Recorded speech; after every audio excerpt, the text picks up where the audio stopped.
Fala, meu povo, como vocês estão? Seja muito bem-vinda aqui no nosso canal. Eu sou a Frandrum, pedagoga, especialista em neurociência na educação e em neuroalfabetização, e estamos fazendo vários episódios de uma leitura comentada. E o livro escolhido, da Luciana Britz, Alfabetização, por onde começar? Para você adquirir esse livro, é só você clicar aqui no link da descrição desse vídeo. Nós temos aqui vários episódios e a intenção é juntos nós lermos e refletir sobre a ideia da autora, no caso a Luciana Britz, e colocar isso de forma prática para dentro da sala de aula, em casa, principalmente para as crianças que estão aí no processo de alfabetização. Já estamos na página 43. Se você chegou agora e perdeu os episódios anteriores, eu aconselho você voltar e aí conferindo os episódios e, é claro, deixe o seu like, compartilha com outras famílias, com outros educadores que se interessam por esse assunto para juntos nós refletirmos ainda mais. Coloca aí nos comentários a tua opinião, escreve para a gente aí trocar essa nossa ideia. Vamos lá? Pega então sua xícara. Ah, outra coisa, nós temos um ritual aqui, uma liturgia. Pegar sua xicrinha de café, sua xicrinha de chá, a turma aí da água, para juntos aí a gente saborear um delicioso café, uma água ou chá, e aí ficarmos fazendo essa nossa leitura. O período é curto, a gente tenta não se estender muito, justamente para nós termos mais tempo também, para depois a gente ler os livros aí que já estão aí na fila da leitura. Então vamos lá? Nós estamos então na página 43. Iremos entrar na causa número 4. Então vamos lá, o subtítulo do número 4, ela está falando sobre carência de políticas públicas embasadas em evidências científicas. Ela está levantando várias causas que aparentemente, né, ela faz aqui uma menção de uma reflexão que aparentemente essas causas, elas deixam os índices de alfabetização horrorosos, para não dizer outras palavras, horrorosos.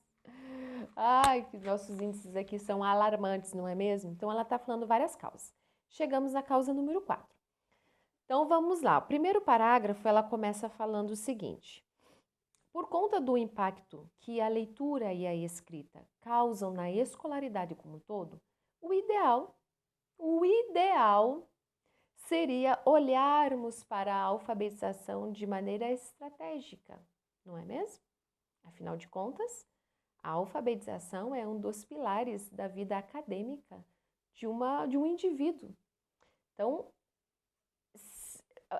seria natural nós olharmos com estratégia, né? Dito isso, há outra ainda indagação.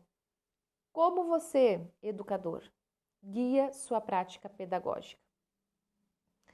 E vejam bem, é claro que nós estamos fazendo apenas uma reflexão, né? Nós temos várias causas, né, que influenciam na prática pedagógica do professor, né?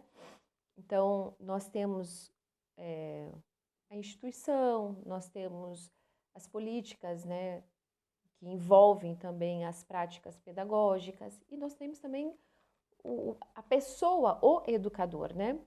Então, ela começa a falar, falando que os educadores ainda tomam, e eu vou ser mais sutil aqui, alguns, né, tomam decisões com base em conceitos ultrapassados.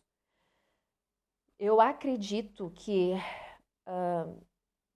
aquele profissional que está no chão da sala há muito tempo, ele tem sim enraizado nele algumas práticas pedagógicas que são um pouco ultrapassadas.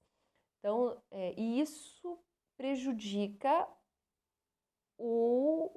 a nossa criança, o nosso aluno, porque temos esse olhar de prática pedagógica muito antiga que faz ali o professor estar naquela zona de conforto, né? Ah, eu sempre fiz assim, sempre foi desse jeito, né? As crianças demoram mesmo para aprender. Lá no segundo ano ele vai estar alfabetizado. Ai, chega a doer. Mas então, esse professor, ele não consegue ver a sua prática, como que ele está guiando a sua prática. Então, ele tem que ter uma orientação, chegar ali o colega, né, bem orientado e ajudá-lo a abrir um pouco essa visão, né? E até mesmo em questões ideológicas, sem jamais se perguntar se, ao agirmos dessa ou daquela maneira, estão oferecendo aos seus alunos o que é de mais efetivo em termos educacionais. É claro que nós estamos falando de alguns educadores, nós temos excelentes educadores, né? Mas vamos pontuar nesse, tá? Nesse, principalmente no processo de alfabetização. A maneira como ele guia o processo de alfabetização, as suas práticas pedagógicas, ele tem que ter a consciência que reflete profundamente na vida da criança. Se nós não nos despirmos, né, totalmente dos nossos conceitos, dos nossos processos que já estão estabelecidos, enraizados, afinal de contas eu tenho 1000 anos de chão de sala, né? Essa experiência, né?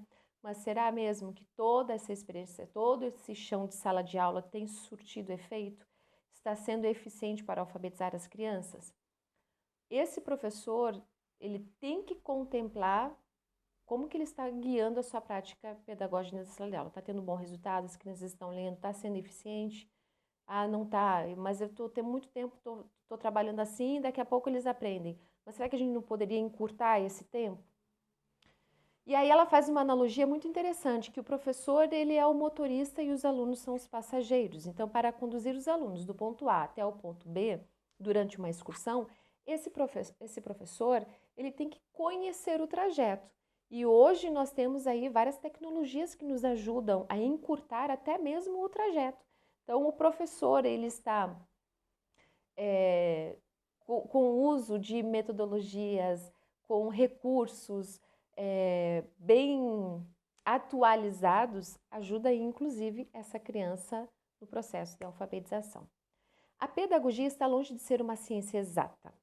Para mim, aliás, é uma paixão, aqui a autora está falando.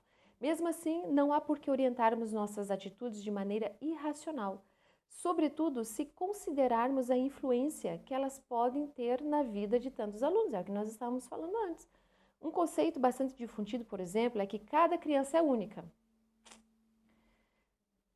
Calma, deixa eu terminar de ler aqui. De fato, é preciso respeitar a individualidade de cada aluno. É único? Sim. Afinal de contas, Deus, em sua infinita sabedoria e poder, ele criou cada um diferente. Cada um com os seus traços, a cor do seu cabelo, o seu DNA.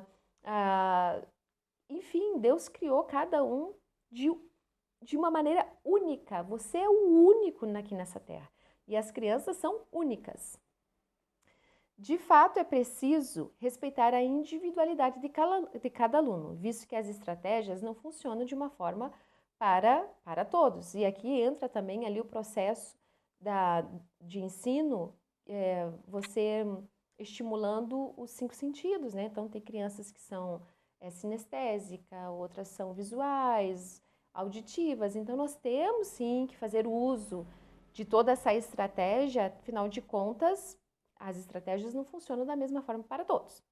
Mas quando o assunto é alfabetização, as últimas descobertas da neurociência demonstram que o cérebro impõe os limites e a mesma ordem de aprendizagem. Então, as crianças, elas têm, sim, deixa eu só pegar aqui o trecho que ela falou, de fato é preciso respeitar a individualidade de cada aluno, visto que vamos ver aqui, um conceito bastante... Cada criança é única, tá? E nós temos os períodos de desenvolvimento de cada criança, né? Então, cada criança desenvolve de uma maneira, de um tempo, só que para a alfabetização não é bem assim.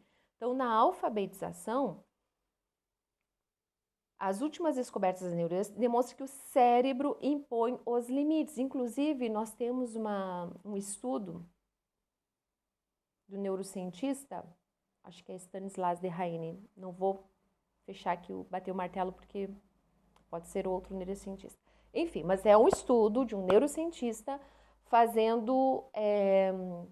traçando, né, a ativação cerebral das crianças, que nós temos um período sensível de aprendizagem para ler e para escrever, que é dos 5 aos 8 anos. Depois disso, a criança não aprende? Aprende, mas com mais dificuldade. Nós temos que ter um empenho maior, vai ser mais desafiador para essa criança e tudo mais.